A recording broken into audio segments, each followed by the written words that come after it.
All right, so here is how we're going to handle writing the news. And the first step we're going to cover in this video is basically where news comes from, what news is. There will be a quiz on Friday over these vocabulary words. We're going to talk about some of them in depth during this video. Obviously, news is new information that is relevant to your target audience.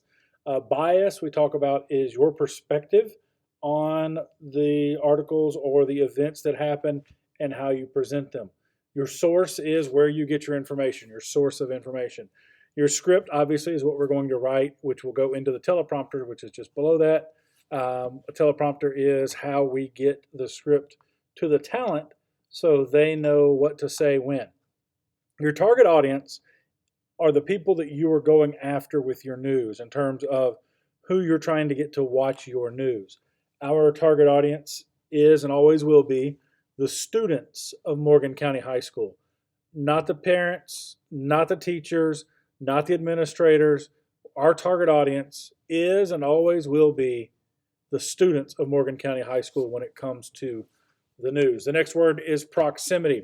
And what proximity means or is referencing to is space. So, from here to the gym is pretty close proximity in terms of where we are at Morgan County High School. But proximity could also be, from here to Atlanta is a pretty close proximity opposed to from here to Alaska. So that's kind of a case by case basis there. Editor, there are going to be a couple of things. An editor for your script is going to be the person who reviews what you write and makes sure it makes sense. Also, an editor is going to be a person who processes video footage and puts it out in a more professional manner. Timeliness, again, is referring to news. It's a quality of a news story. The Titanic isn't the most timely news story in the world right now, but if they find something new with it, then that would become timely and once again news. The next word is producer, and a producer is the person who makes things happen. In our case, I would be the producer for our news show because I tell the director what to do and what not to do. Producers on a movie or TV set, again, they're the ones who kind of push things through and make them happen. Your next vocabulary word is conflict, and obviously conflict is a struggle between two parties or two things. Graphics operator is the person who puts the graphics on the screen for news or sports broadcasts. Human interest refers to things that may not necessarily be news, but would still be of interest or people would enjoy learning or watching or what have you. A technical director in our setting in the news and sports world is the person who puts the right thing on the program feed at the right time, usually directed by a director. And the technical director pushes the buttons, is the simple thing.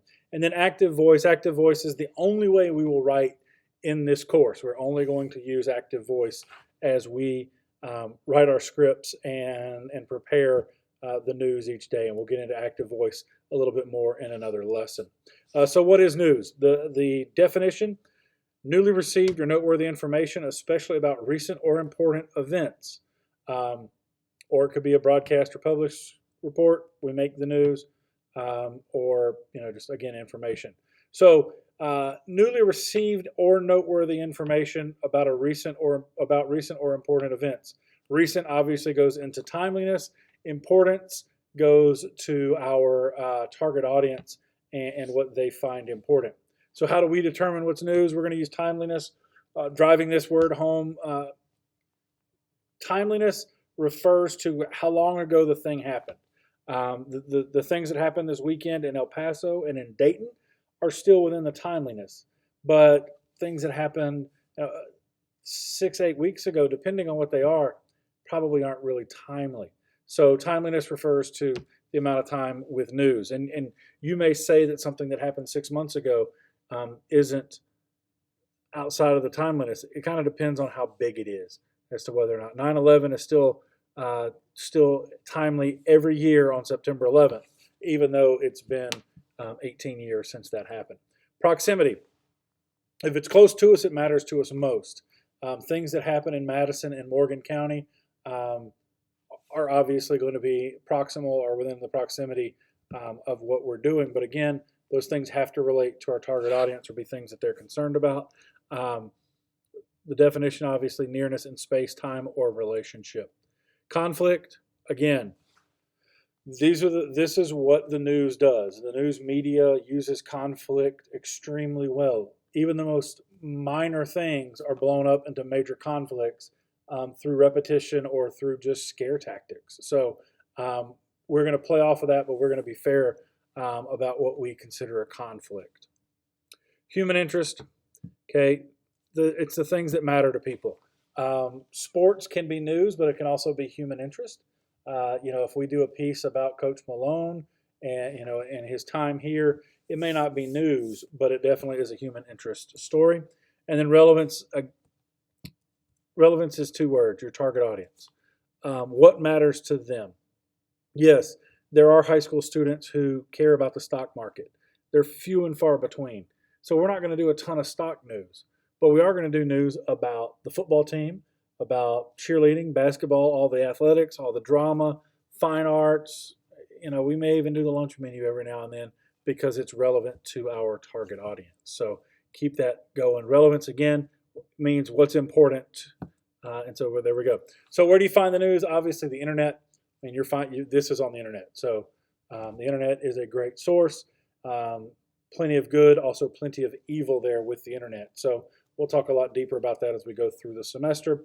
Radio, another good source.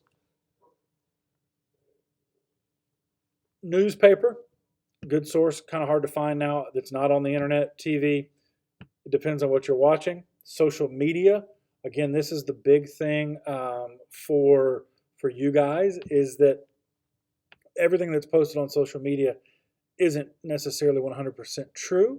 It may just be 10% true and 90% speculation or editorialization. So you got to keep that in mind. And obviously, word of mouth falls into the same thing there.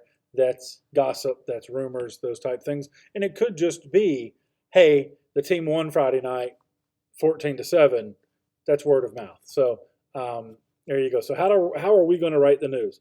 We're going to first start by determining if it is news. If it doesn't appeal to the target audience, it's not news.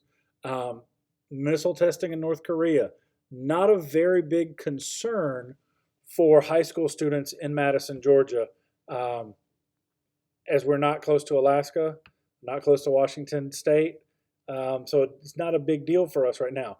If it moves closer or a threat becomes more imminent, then it's going to become more important to us. So does it meet the other criteria? Proximity, is it close to us? Timeliness, conflict, human interest.